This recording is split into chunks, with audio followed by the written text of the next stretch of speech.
Bienvenidos a La Oveja Eléctrica, un espacio en donde nos adentramos en la vanguardia del pensamiento científico. ¿Qué tal, Pepe? ¿Qué tal, Silvina? Pues justamente estuviste en el CERN, en el Centro Europeo de Investigación Nuclear, en el colisionador de partículas elementales en Ginebra, Suiza. Una de las grandes maravillas de la civilización. ¿Qué impresión te dio? Fíjate, Silvina, que es muy emocionante en verdad conocer un espacio en donde trabajan juntos miles de científicos con los instrumentos y aparatos más sofisticados en busca del conocimiento más fino de la materia. Pudimos bajar al túnel circular de 27 kilómetros y conocer diferentes puntos en donde se detectan las colisiones de las partículas que viajan casi a la velocidad de la luz. Cada protón le da vueltas a este círculo más de 11,000 veces por segundo. Entonces le diste la vuelta al anillo, nada más que por supuesto no a esa velocidad. Pues sí, imagínate si no nos hubiéramos convertido en un espagueti cósmico. En realidad lo que hicimos es que nos subimos en un carro junto con Froilán López Lavín, nuestro querido productor y amigo, para conocer los distintos puntos del círculo y bajar a las cavernas de detección. Tuvimos conversaciones muy interesantes con el equipo de científicos mexicanos que laboran en el CERN, con el físico alemán Rolf-Dieter Hoyer, director general del CERN, y con el físico mexicano Gerardo Herrera del CIMBESTAF para hacer una serie de programas sobre este espacio único en el mundo y sobre las posibilidades de desarrollar en México la tecnología de punta que surge de estas investigaciones. Pepe, ver esto va a ser realmente fascinante. Y hoy abrimos esta serie justamente con el conocimiento de cómo funciona el colisionador de partículas y visitaremos junto con Gerardo Herrera y Pepe Gordon las cavernas del CERN, donde empieza el proceso de aceleración.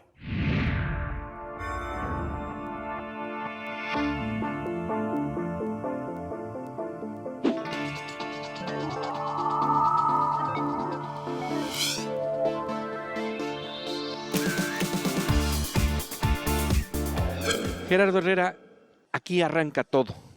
Este es el lugar en donde realmente empieza la música de los aceleradores de partículas. Bueno, tenemos atrás al acelerador LEIR, que es una etapa importante del proceso de aceleración de iones del Gran Colisionador de Hadrones. LEIR fue cambiado, ha existido por mucho tiempo. Este acelerador se llamaba antes LEAR y en 1995 se transformó para convertirlo en LEIR, que es Low Energy Ion Ring. Es un anillo de iones de baja energía y se lo transformó para enfriar a los iones. Estamos en la etapa inicial del proceso de aceleración. Ahorita vamos a visitar el LINAC-2, que está aquí a unos metros de nosotros. El LINAC-2 es el que proporciona los protones al Gran Colisionador de Hadrones y ahí a unos metros está el LINAC-3, que es el que proporciona los iones al Gran Colisionador. Son dos aceleradores lineales que proporcionan, que son la etapa inicial y que proporcionan las partículas que va a acelerar el Gran Colisionador de Hadrones. Y se sacan de hidrógeno. Los protones sí, es un tanque de hidrógeno que ustedes van a ver en unos momentos.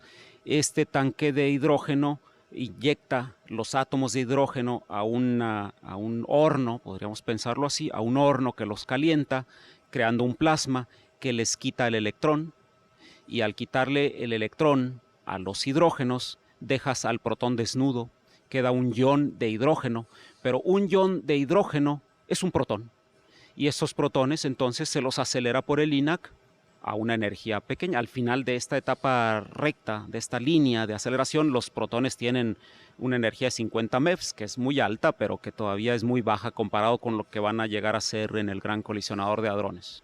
Y para esto se requiere música para echarlos a andar. Tú nos decías muy interesantemente de que esto de alguna forma se traduce en una analogía musical porque que está presente en alguno de estos equipos que estamos viendo aquí.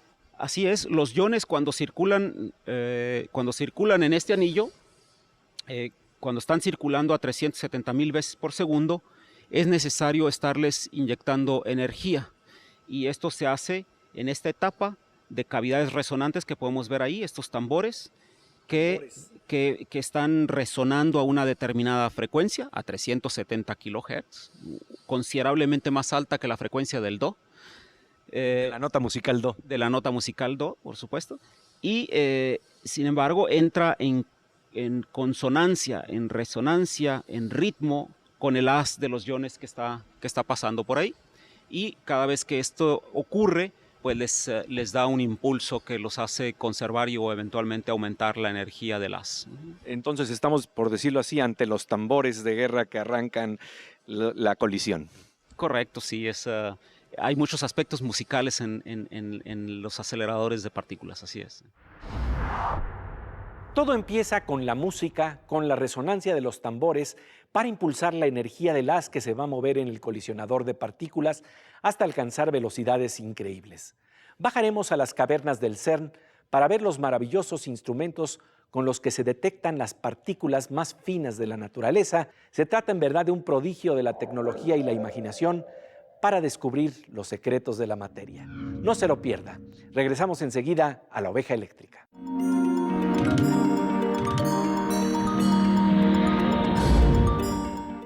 Estamos de regreso en La Oveja Eléctrica para adentrarnos en las cavernas del colisionador de partículas del CERN, un prodigio de la ciencia y la tecnología contemporánea, en donde nos informa el físico mexicano Ricardo López, se descubrió recientemente en el detector CMS una partícula predicha por la teoría.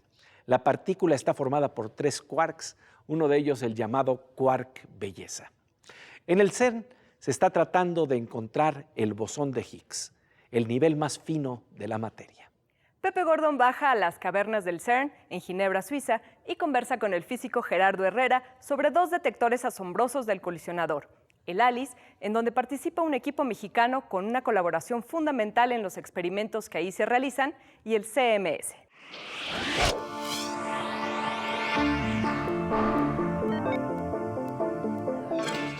Gerardo, ¿nos puedes explicar qué estamos viendo aquí? Bueno, estamos en la parte superior del detector ALICE. Toda la estructura roja, como te comentaba hace rato, es una estructura de acero con 1 metro de espesor. Es una camisa que rodea a toda la parte interior de los detectores y tiene como función proteger de la radiación cósmica por un lado y por otro lado de bloquear a una buena cantidad de la radiación que se produce en las interacciones. Y que interferiría con las mediciones. Correcto, sí. Entonces, algo que es muy importante es contar con un detector de rayos cósmicos, que es lo que estamos viendo. Estos módulos que vemos aquí a nuestro lado tienen como función medir la llegada de los rayos cósmicos que logran atravesar los 50 o 60 metros de tierra y roca que tenemos encima, que llegan hasta acá de todas maneras aún con mucha energía. Y estos detectores miden esa radiación cósmica y la vetan. Ese es un sistema de veto. Para quitar el ruido, por decirlo así. Para quitar este ruido de las interacciones que estamos midiendo. Este detector, estos módulos fueron diseñados y construidos en México por un grupo de mexicanos de varias instituciones, en particular de la Universidad de Sinaloa, de la Universidad de Puebla y del CINVESTAB. Y son 60 módulos como este que tenemos aquí, que están hechos de un plástico muy especial, que es plástico centellador, que como puedes ver tiene 2 paletas, una encima de la otra, y que son leídos en ambos lados por un dispositivo electrónico que es un fototubo que convierte a la luz que se produce por centelleo en un pulso eléctrico, y todos estos cables llevan ese pulso eléctrico a una electrónica que está del otro lado, en un rack como estos que vemos acá al lado, y se envía la información a la parte central hacia arriba. Hay unas salas de electrónica arriba que luego visitaremos y que procesa toda esa información para tomar decisiones. Lo que es importante es no olvidar a qué profundidad estamos en este momento. Bueno, como ahora hemos subido algunas escaleras para estar en la parte superior de ALICE, ahorita debemos estar alrededor de 70 metros por debajo del nivel del suelo. O sea, abajo son otros 12 metros más, entonces estaremos entre 80 y 90 metros por debajo de la superficie. Y por aquí abajo están entonces corriendo los protones y están de alguna manera chocando los haces diferentes. Correcto. El túnel viene de allá. Es esa estructura de concreto que está cubriendo al acelerador que viene por el lado izquierdo y después se sigue por el lado derecho allá. Ese anillo hace que en el centro de esta estructura se encuentren los haces de protones o los haces de iones en el centro del detector. De tal suerte que al chocar con una gran violencia se produce mucha radiación que es medida a detalle por todas las componentes del detector que forman en su conjunto lo que es ALICE. Estábamos planteando de que esto de alguna manera es una especie de teatro de un mini Big Bang, ¿no? De alguna manera, reproducir las condiciones del Big Bang en miniatura y tener un teatro para observarlo. Correcto, ese es el objetivo central de ALICE en particular. Si bien los otros experimentos tienen otros propósitos, como la detección del Higgs, en el caso de ALICE, nuestro interés es estudiar las colisiones de iones pesados para, por muy breves instantes, poder recrear las temperaturas gigantescas que existían al principio del universo, recrear unas densidades de materia extremas que se parecen mucho a lo que era el universo apenas unas milésimas de microsegundo después de la gran explosión. Este es un poco un viaje atrás en el tiempo, ir a los comienzos de nuestro universo y ver cómo era, cómo se comportaba y cómo evolucionó y por qué entonces el universo es como es hoy en día.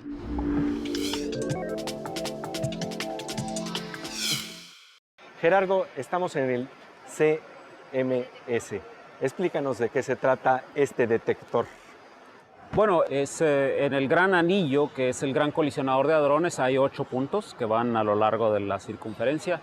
Y en este punto hemos descendido más de 100 metros, es un punto más profundo, para estar en la caverna donde se encuentra el detector que por sus siglas CMS se llama en inglés Compact Muon Solenoid, que es uno de los 3 grandes detectores del Gran Colisionador de Hadrones.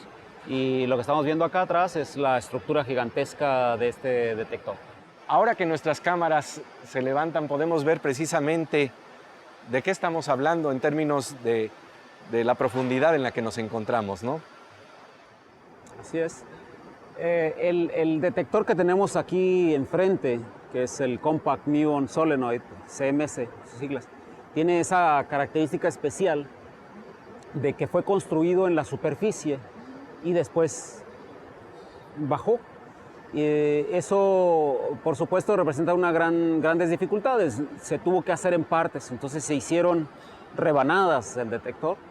Lo que estamos viendo enfrente es una de estas rebanadas, como si fuera un pastel. Esta parte de acá. Esa parte enfrente, y después viene otra, que fueron otras capas. Otras capas de la estructura.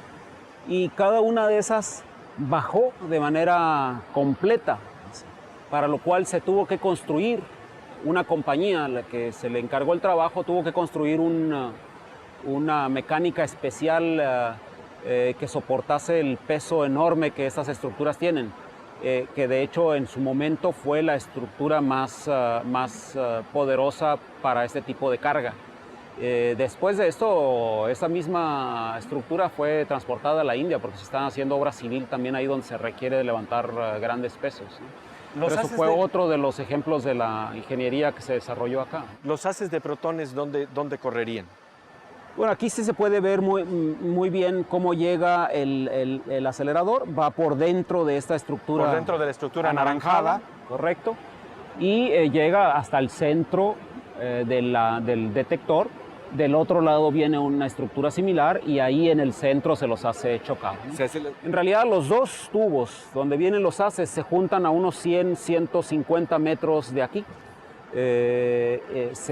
Porque los protones están viajando en 2 tubos separados todo el tiempo, pero unos 150 metros antes de llegar acá se juntan los 2 tubos para formar uno solo y los haces van poco a poco juntándose hasta llegar al centro del detector y ahí se los hace chocar. Vale la pena señalar que el detector CMS que acabamos de ver tiene un sistema magnético con cerca de 10,000 toneladas de hierro.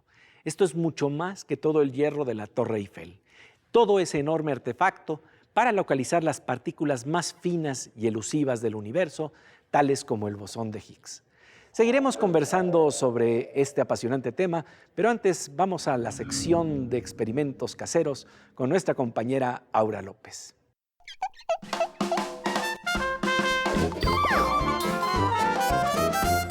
Pues querida Aura, como siempre un gusto encontrarnos aquí en La Oveja Eléctrica. Gracias, Pepe. Oye, hemos estado hablando de colisión de partículas, pero por lo que veo hoy nos vas a hablar de choque de pelotas de distintos tamaños. Justamente hoy traigo un experimento sencillo pero práctico.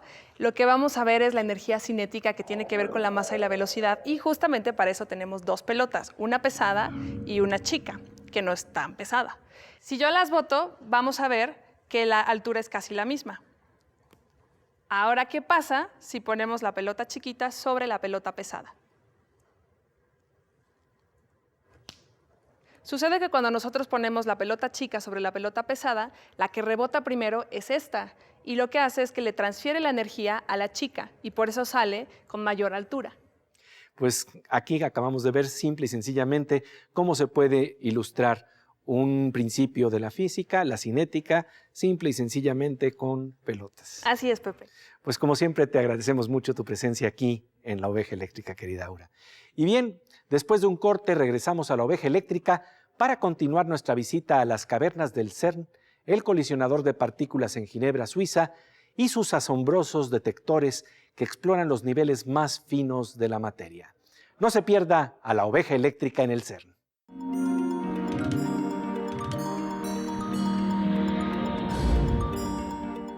Estamos de regreso en La Oveja Eléctrica para conocer las cavernas del CERN, el colisionador de partículas que explora mediante la tecnología más avanzada los niveles más finos de la materia. La Oveja Eléctrica visita el CERN. Pepe Gordon conversa con el físico mexicano Gerardo Herrera en un escenario increíble. Los veremos frente a dos prodigiosos detectores del CERN, el CMS y el Atlas, que intentan registrar un difícil encuentro, el choque de dos agujas en un pajar, la colisión de partículas casi invisibles a una velocidad alucinante.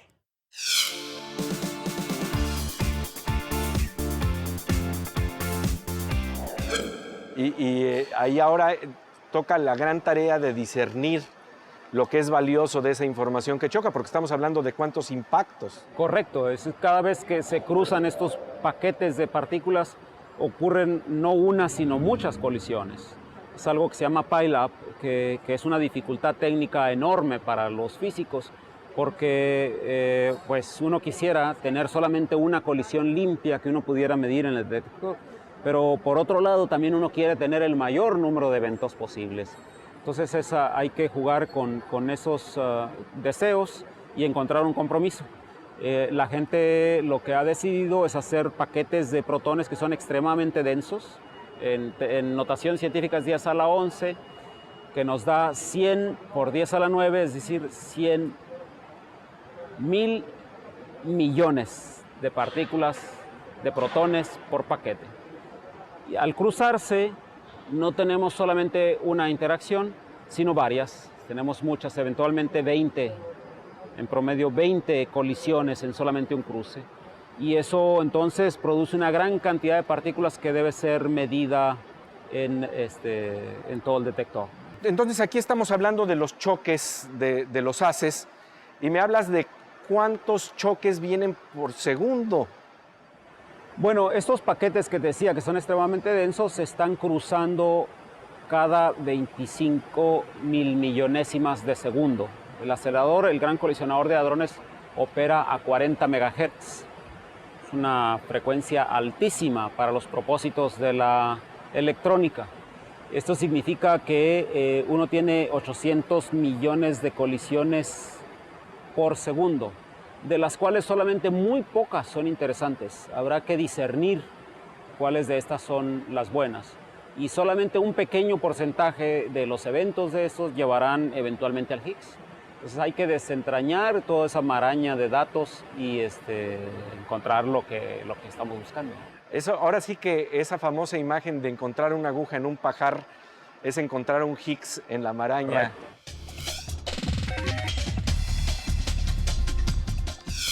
Una estructura gigantesca para atrapar lo diminuto. Así es. Mira, yo soy físico experimental, tengo trabajando muchos años en esto y no me deja de sorprender cuando veo un edificio de electrónica, detectores de elementos sensibles, un edificio de 25 metros de altura que ha sido construido para ver lo más pequeño que conocemos, las escalas más diminutas hasta las que hemos podido llegar. No deja de ser sorprendente, no deja de asombrarme. Y en este caso estamos hablando de descubrir los microespacios, ¿no? Así como cuando vemos fotos de la NASA en donde la gente está asombrada viendo cómo se llega a ciertos límites de la exploración del cielo, en este caso estamos hablando de los límites de la exploración de los microespacios. Las entrañas de la materia, la estructura, la escala más pequeña jamás vista y lo que está ahí y cómo funciona ese universo microscópico. Sí. Ya tendremos oportunidad en uno de los programas de esta serie de hablar sobre la búsqueda del bosón de Higgs dentro de la maraña que se crea en las colisiones. Me quedo con un dato que nos dio el físico Gerardo Herrera que ilustra la dificultad de este tipo de exploraciones. Imagine 800 millones de colisiones por segundo de partículas casi invisibles. De esta enorme cifra, solo tenemos un porcentaje muy pequeño en donde el choque puede ser revelador para mostrarnos las entrañas de los átomos. En esta serie veremos el ingenio del equipo de científicos mexicanos que está haciendo investigación de primer orden en el CERN y de los proyectos que quieren crear en nuestro país con este conocimiento de vanguardia a nivel mundial. La oveja eléctrica está en las cavernas del CERN. Es un gran honor compartir con nuestro auditorio esta información. Pasamos ahora a la sección Aguas con la Morsa con el físico Manuel López Michelone.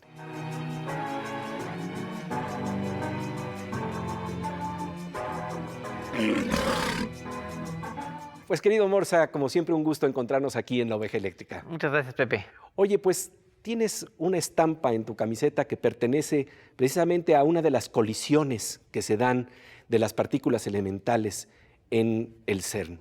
Háblanos de la tarea de filtrar esta información mediante poderosos equipos de cómputo. Bueno, que es terriblemente complicado filtrar millones de colisiones por segundo y de ahí hacer sentido de toda esa información. De las que realmente chocan, De las que chocan. Y que pueden tener sentido verlas. ¿Sí? Y además medir de todas esas colisiones cuáles son las que tienen importancia y cuáles no.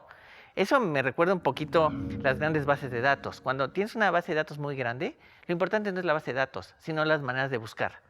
Una base de datos gigantesca que no sepas cómo buscar no tiene ningún valor, o que el sistema pueda encontrar información relevante y relaciones entre ellos es lo que la hace poderosa. Aquí es igual. Los sistemas de cómputo que tienen trabajando para encontrar no solamente de esas 600 millones de colisiones por segundo, las que son valiosas y las que pueden tener información relevante, ya es una labor verdaderamente titánica. Y en ese sentido hay que reconocer que el trabajo que está haciendo ahí es un trabajo único en su especie, pues no se ha hecho jamás nada parecido. Y es investigar los niveles más finos de la naturaleza. Así es, Pepe. Pues como siempre te agradecemos mucho tu presencia aquí en La Oveja Eléctrica. Muchas gracias. Y bien, nosotros pasamos ahora a la sección Veo con Miriam Moscona, en donde exploramos otras formas sutiles de la naturaleza, las que nos revela el arte, pero precisamente a través de los lentes de la ciencia.